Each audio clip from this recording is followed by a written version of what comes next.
ചെങ്കടൽ മുൻപിൽ, ഫറവോനും സൈന്യവും പിറകിൽ, ഇരുവശത്തും പാറകളാൽ ചുറ്റപ്പെട്ട മലകൾ. എന്ത് ചെയ്യണമെന്നറിയാതെ മരണത്തെ മുഖാമുഖമായി കണ്ടുകൊണ്ടിരുന്ന ഇസ്രായേൽ ജനത്തോട് മോശ പറയുകയാണ്. പുറപ്പാട് പുസ്തകം 14-ാം അധ്യായത്തിന്റെ 13-ാമത്തെ വാക്യം, ഭയപ്പെടേണ്ട, ഉറച്ചു നിൽപ്പീൻ. യഹോവ ഇന്ന് നിങ്ങൾക്ക് ചെയ്യുവാനിരിക്കുന്ന രക്ഷ കണ്ടുകൊള്ളുവീൻ. നിങ്ങൾ ഇന്ന് കണ്ടിട്ടുള്ള മിസ്രയീമ്യരെ ഇനി ഒരു നാളും കാണുകയില്ല. യഹോവ നിങ്ങൾക്ക് വേണ്ടി യുദ്ധം ചെയ്യും, നിങ്ങൾ മിണ്ടാതിരിപ്പീൻ.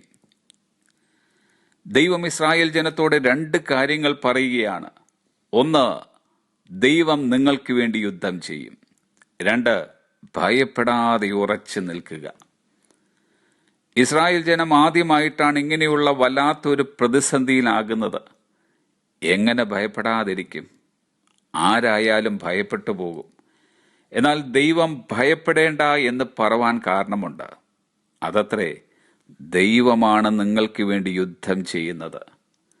ദൈവം ഇവിടെ 3 കാര്യങ്ങൾ ഇസ്രായേൽ ജനത്തിന് വാഗ്ദാനം ചെയ്യുകയാണ്. 1, ടൈം അഥവാ സമയം. 2, സബ്ജക്റ്റ് അഥവാ വിഷയം. 3, റിസൾട്ട് അഥവാ അന്തിമ ഫലം.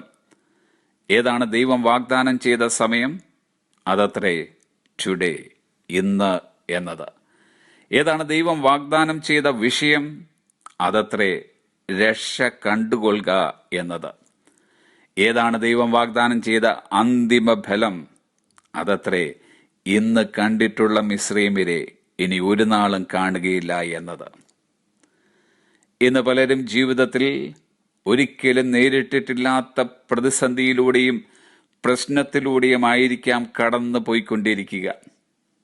ഇനി മരണമാണ് വിധി, ഇവിടം കൊണ്ടെല്ലാം അവസാനിച്ചു എന്ന് ചിന്തിച്ചു കൊണ്ടിരിക്കുന്ന നിമിഷങ്ങളുമായിരിക്കാം. മുൻപിൽ ചെങ്കടൽ, പിറകിൽ ഫറവോനും സൈന്യവും, ഇരുവശത്തും പാറകളാൽ ചുറ്റപ്പെട്ട മലകൾ. 4 വശവും പ്രതികൂലങ്ങളാൽ അടയ്ക്കപ്പെട്ട അവസ്ഥയിൽ ഇന്ന് പലരും കഴിയുന്നുണ്ടാകാം. എന്നാൽ ഉയരത്തിലേക്കുള്ള വാതിൽ ഇതാ തുറന്നു കിടക്കുകയാണ്. നിലവിളിക്കുവാൻ നമുക്ക് മനസ്സുണ്ടെങ്കിൽ ഉയരത്തിൽ നിന്നും ഇറങ്ങി വരുവാൻ ദൈവത്തിനും മനസ്സുണ്ട്. ദൈവം നമ്മുടെ പ്രശ്നങ്ങളുടെ നടുവിൽ ഇറങ്ങി വന്നാൽ ചില കണ്ടീഷൻസ് ഉണ്ട്. 1, നിങ്ങൾ ഭയപ്പെടാതെ ഉറച്ചു നിൽക്കുക. 2, നിങ്ങൾ മിണ്ടാതിരിക്കുക. കാരണം നമുക്ക് വേണ്ടി ദൈവമാണ് യുദ്ധം ചെയ്യുന്നത്. Have A blessed day.